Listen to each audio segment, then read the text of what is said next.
লতিটা কাটলাম, লতিটা কেটে এবার একটু গরম জলে ভাপ দিয়ে এবার তেল কড়াইতে দিলাম, দিয়ে মশলা দিয়ে দিলাম, আদা বাটা, বাদাম বাটা, একটু হলুদ দিলাম, দিয়ে পেঁয়াজ দিলাম, পেঁয়াজ দিয়ে তারপরে একটু নাড়াচাড়া করলাম, নাড়াচাড়া করে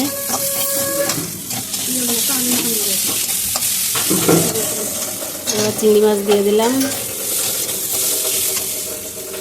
দিয়ে একটু নুন দিলাম, হলুদ দিলাম, একটু চিনি দিলাম, দিয়ে নাড়াচাড়া দিয়ে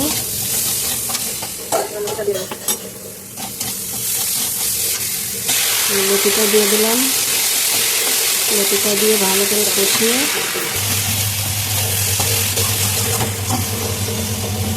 নাড়াচাড়া দিয়ে ভালো করে কষিয়ে নিলাম, কষিয়ে নিয়ে ওটা হয়ে গেলে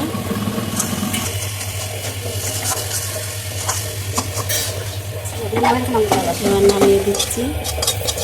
এটা লতি রান্না হয়ে গেল, কচুর লতি। এটাকে বাংলাদেশে বলে বৈশাখ।